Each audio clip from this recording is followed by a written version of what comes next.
My co-workers and I live in fear of winning a certain award. This year, I was the nominee. From r/no sleep. I stared, mouth dry, heart pounding at the message from my boss. That awful combination of words that my co-workers and I pray we never see.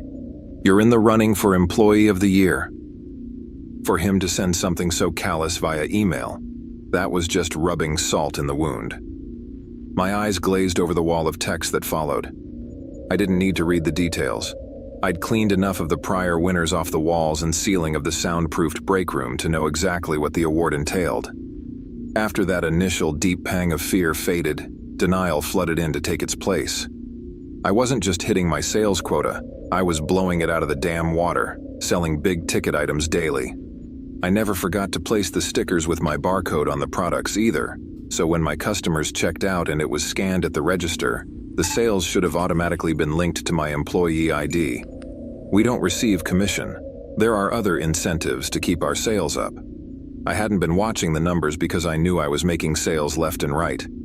I would have never even dreamt that I was at risk. It was just a glitch with our computer system, I decided with a nervous laugh. It had to be, something it could probably sort out in no time. When I finally regained control of my legs, I wobbled to my manager's office. There was no miscalculation, he assured me. It was my employee ID that ranked at the bottom. The barcodes never lie, Graham. He didn't even bother making eye contact. I was circling the drain figuratively, and if I didn't get my shit together, literally, soon enough. I begged him to review the camera footage. I knew he'd be able to see me making all those sales. Don't worry, he added, with a smile vacant of anything remotely resembling happiness. One way or another, we all contribute to the success of our company. I suppose that by then he was long desensitized to the pleas of the desperate.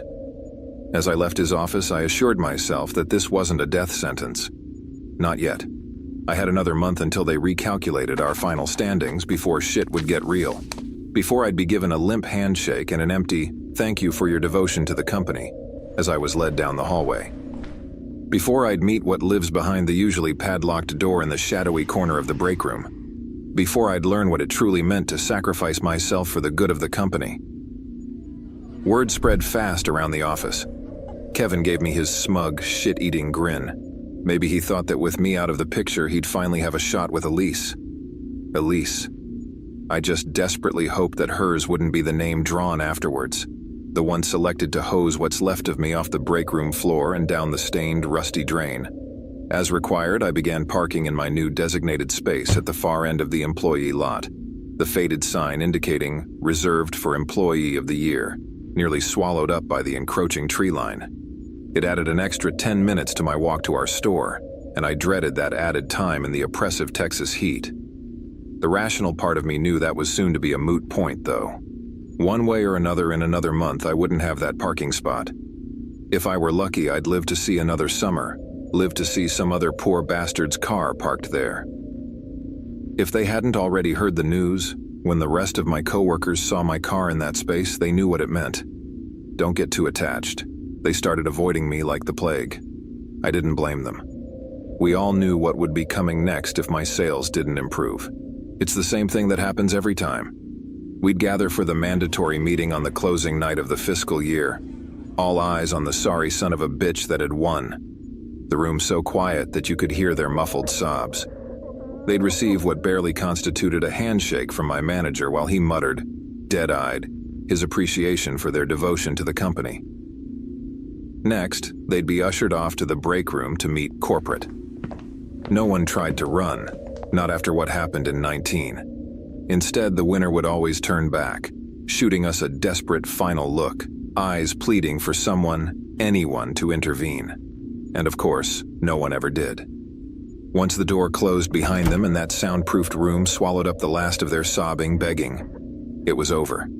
The rest of us would be sent home and I'd try to shower away that disgusting feeling, that sick sense of relief that someone else was sent to their death and not me. Cal, the nicest guy I'd ever met. He was the bottom performer 2 years ago. He'd fallen so ill that he'd nearly wasted away, and eventually couldn't work anymore. He must have thought that freed him from his contract. If he left, if he never came back into work, he'd be okay. He must not have read the fine print in our hiring paperwork. Although, to be fair, if any of us had read it, we'd never have signed it in the first place. Cal was a warning to the rest of us that there is no quitting in our line of work. If they have to track you down and find you, and I promise you that they will find you, well, wouldn't you prefer to go with your dignity, with the company compensating your loved ones rather than be pulled from your home, kicking and screaming into the night? Gina was Employee of the Year in 2023. Gina with the kind smile whom Kevin had set his sights on before Elise. And just like Elise, she wanted nothing to do with him. I still remember that day, the day they released the final numbers. The way Gina's mouth hung open in confusion, shock. When she finally managed to form words again, she too insisted that there must be some mistake. We all vouched for her to management. I'd personally seen her make so many sales. Our manager simply reminded us that the barcodes never lie. My name was the one drawn for break room duty that next morning, to pick up what remained of her smile and her simple gold wedding band, to be returned to her family. In one business week, they received a box containing a check and everything left of her that wouldn't fit down the drain. Once the numbers are finalized, once your employee barcode has been slapped on that innocuous-looking pink slip, well, your fate is sealed. Kevin, in all his years at the company, has never parked on the far side of the lot. He has never even come close to becoming Employee of the Year, even though he couldn't sell a bottle of water to a man dying of dehydration. He is sleaze incarnate and doesn't even have the charisma to mask it. I never understood how he did so well, but I couldn't afford to think about him. I had myself to worry about, and the glitch in the system. Any time I found myself in the break room, that ancient wooden door was an unwelcome reminder of the impending one-way trip it held for me. I took special care to keep an eye on my sales, working my ass off, pulling double shifts. I pulled up the numbers as the end of month drew near, and couldn't believe it. I was still dead last. Somehow, there were days where less than half of my sales had been recorded to my employee number. I didn't understand. I waited for the opportunity to sneak into the manager's office and pull the footage myself. I'd show the boss that something had gone wrong with the calculations, that the system was broken. I finally got my chance. At first, I triumphantly watched myself make sale after sale, far more than had been credited to my account. For the first time in a month, I felt a sense of relief. I had evidence, and that had to count for something.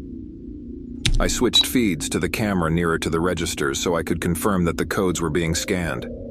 I'd seen several scanned successfully and reached to turn off the recording. That's when I saw it. Saw him. Kevin. It was subtle. I didn't realize what he was doing at first until I recognized the pattern. Even then, I had to rewind and watch again for it to click. It happened for nearly half of my sales that day. I saw him intercepting the customers before they could check out, before I could get credit for my sales. And while he chatted them up, he discreetly slapped his employee barcode over my own. I confronted him that night. I was furious. He just smiled, smugly gave me that line about how the barcodes never lie.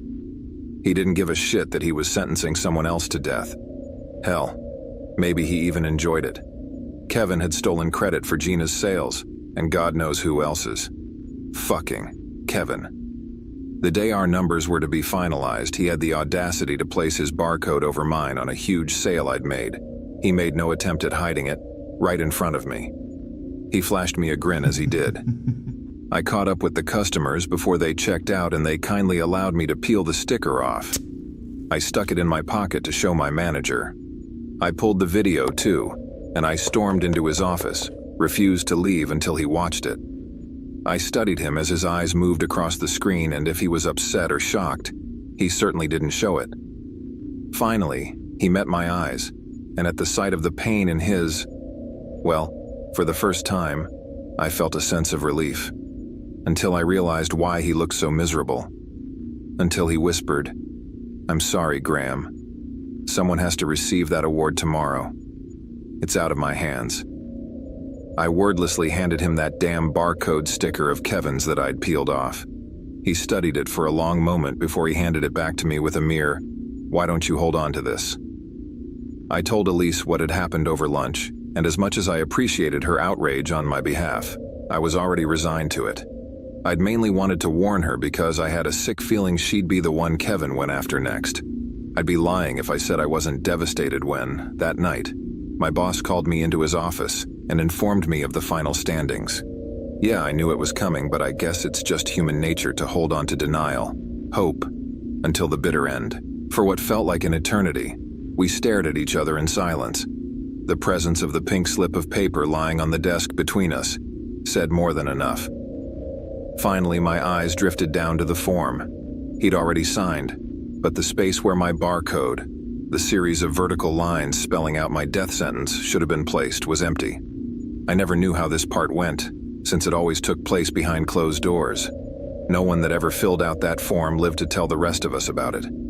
"I need you to place a barcode here before I send the form to corporate," he said, eventually. I opened my mouth for one final, impassioned plea for my life, but he interrupted me. He spoke each word slowly, softly. "I'm leaving the room now. I need you to place a barcode here before I send the form to corporate." He stared at me for a long moment, waiting for my barely perceptible nod of acknowledgement before leaving me alone in the office. They processed the paperwork and announced the Employee of the Year that next day. Yes, I did feel a pang of guilt as I watched the smug grin fade. The blood drained from Kevin's face as he stared in shock at the outstretched hand of our manager, as he was thanked for his devotion to our company. I felt it again as I watched him plead all the way to the break room, as our manager spoke to him the same mantra we'd all heard before. The barcodes never lie, but I thought of Gina, of the countless others, and by the time I heard the door slam behind him, the guilt was already gone. In its place, the relief of knowing the rest of us were safe. Well, at least until next year.